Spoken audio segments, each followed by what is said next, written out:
Hey everybody, welcome to not my garden, but my parents' garden.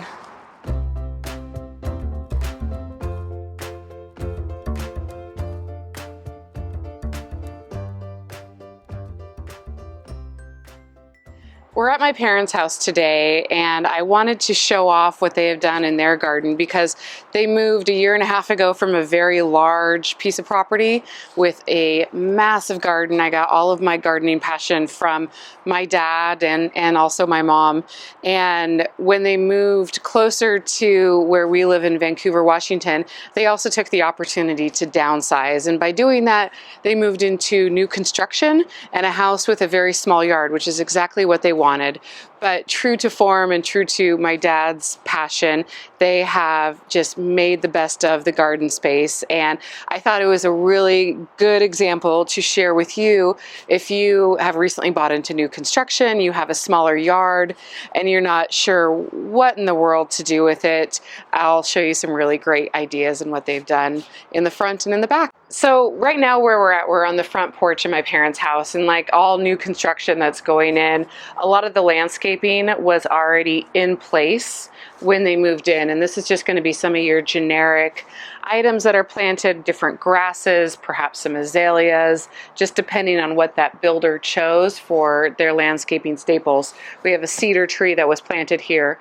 What my parents did is really looked at different heights and textures. So right behind me, they have a great hanging plant with a grass spike coming out of it and different plants that they change out seasonally. Also to my right here, just looking at different color through potted plants.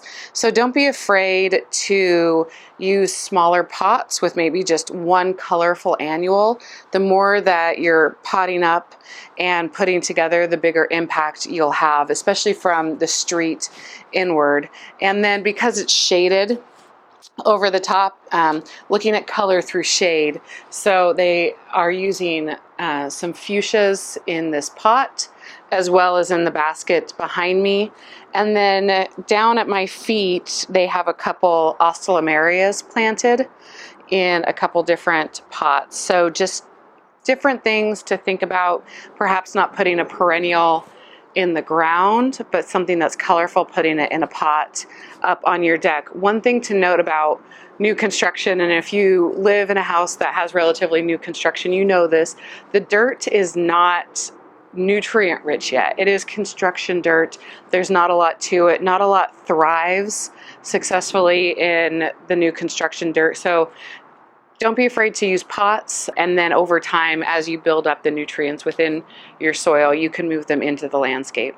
I want to point out a specific plant that they have on their front porch because I think it's super interesting. It's called Saxifrage, and it is one plant that will spread like crazy, and that's actually a good thing.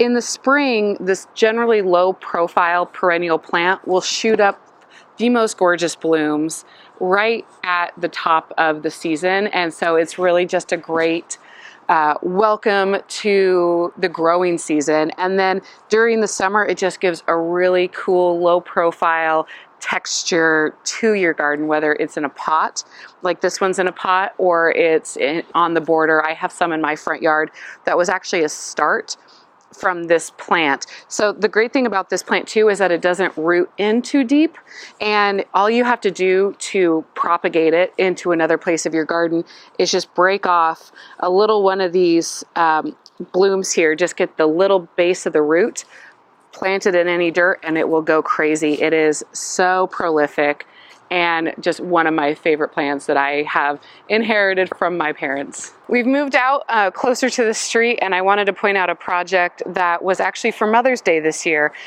My parents have never liked this utility box right on the front of the street, so I was trying to give them a looks pretty in front of the necessary utility box. So we edged out the grass, and I planted 2 roses, and these are the Weeks series of roses called Off Broadway, and then I underplanted with Proven Winners Supertunia Yellow, and they're just going to town. I mean, these roses are just gorgeous, and the number of buds and blooms on them, and having just planted this over Mother's Day weekend, I am just totally blown away. So if in the front of your yard, if you have something that's unsightly, definitely look at the regulations. We had to stay 3 feet off to the side, and we definitely did that. But look at the regulations on the box and see, maybe you can plant something around it to provide some cover, and that's always a good idea and another eye catcher when people drive up into the house. Behind these roses is a hebe plant. Again, they're trying to mask some of the utility boxes, and it's just a really great pollinator for anything that's in the sun. Hey guys, P.S. I just wanted to peek in at the neighbor's yard because look at those hydrangeas. They are gorgeous, and I know Cindy and Alan wouldn't mind, so good job, guys.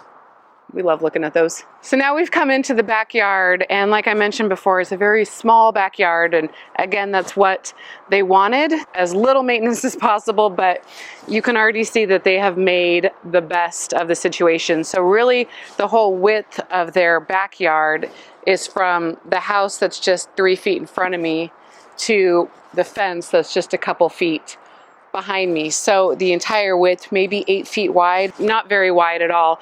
But what they've done on this corner is that they have added a few stone steps and then have just filled in with as much color as possible. And there's a really great mix here of some tomatoes, lilac that is planted in the ground, and then just some touch annuals. What you don't necessarily see, because it's so filled in, is that the majority of what's right to the side of me here are in pots. So a lot of salvia, oscillamaria, a lot of ground covered geraniums, petunias, fuchsias. These are all, as you can see right here, these are all in pots. And again, that's because their soil is so hard and so tough to plant in that they just said, you know what, we're not even going to try.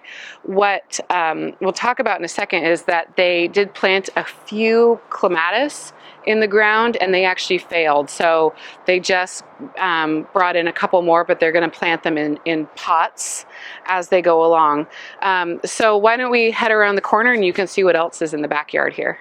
If you're working on a small garden, one way to address some design challenges, maybe to look at your fence. So what I want to point out here is that all along their backyard fence, they added the same type of trellis, and this is what they're growing clematis up. So a couple are doing better than others. Like I said, some actually failed and died off because the soil wasn't that great, but some are doing fantastic. This one actually has the new clematis coming up right below it. But along this fence, again, all in pots, but just looking glorious. So I love this fuchsia. It has like some of this light pink and hot pink right on the inside. So you have your fuchsia, you have your hostas, more fuchsia, some ferns popping out, more hostas. But then on their more sunny side, because again, it's not very wide, is where they have more of their colorful annuals. So a lot of the petunias, the salvia hot lips right here, which is one of our favorite types of salvia, is the hot lips, are just doing amazing with some lavender behind. Near the deck, they have a series of hydrangeas coming up, some geraniums with lobelia underplanted. And again, when you're trying to make an impact, a big impact in a small space, don't be afraid to go with a ton of color. Monocolor pots are great if you're trying to get that more elegant feel, but if you're really just trying to get these pops of color, then going with big, bright annuals is the way to go. Now we're up on the deck of my parents' backyard, and they have also taken advantage of their deck railing by putting in some baskets. And they got these baskets last year. I think they picked them up from Home Depot, I'm not sure. But they plant them with annuals, and they're just going gangbusters. So they have super bells, proven winner super bells with some bacopa. Super bells really like these cocoa fiber lined baskets because super bells like to dry out a lot, different than super tunias from the proven winners. line. Super bells love to dry out and they do way better. So these are so healthy, and I'm having the same experience at my house too, that in my hanging baskets, my super bells are doing better than my super petunias. Geraniums, we always go on a hunt around early May for just the best and the brightest geraniums, and we have a couple of our favorite spots in this area, and so that's always a fun thing that my dad and I do together. And again, he got some great ones. The one in the middle, this was kind of a unique splurge find, but how just delicate, I'm going to turn it a little bit, how delicate is this geranium? It's just so pretty. We found this at a garden center near us and both picked up a few, and we're just really enjoying the different look and style that they're bringing. Behind me, also looking at texture and height, is just another example of putting together pots at different sizes, heights, colors. And in the center here, we have another fuchsia. Don't be afraid to plant fuchsias because they love shade, they like sun a little bit, and they're just gorgeous. When you're looking for fuchsias, look for upright, hardy fuchsias, and you'll be set for color all summer. Underneath we have some begonias, some coleus, some lamb's ear, a little sweet woodruff. This does get a lot of shade in the evening, and then some osteospermum and some geraniums also on the top here. I just love how this cascades up with all the color and then draws your eye down the garden to more color and more wonder. I think it's just magical what they've done here. Lastly, I just have one more thing I wanted to show you. So Ryan and I switched spots, but this rose of Sharon on their deck just started blooming, and it is gorgeous, and it's never looked better. I think they've had this one for a number of years in different houses, obviously, in different spots, but it's just gorgeous. And if you have a deck and you're in a close community neighborhood here where your neighbors are right off to the side, adding height through perhaps a rose of Sharon or a small tree in a pot is a way to give yourself a little more privacy, give more interest to your deck, and then you just get the added bonus of it's so pretty. So they have the rose of Sharon right next to another basket, and then behind is another salvia hot lips. And so just so lovely what they've done here. And you see this area of the deck from inside their house, and it's always so great to walk in their house. You can see through to the back deck and you just see all this color. I just love it. It's my dad. If you like what you see here today, be sure to click the like and subscribe button. And if you want to be notified of new episodes, click the bell.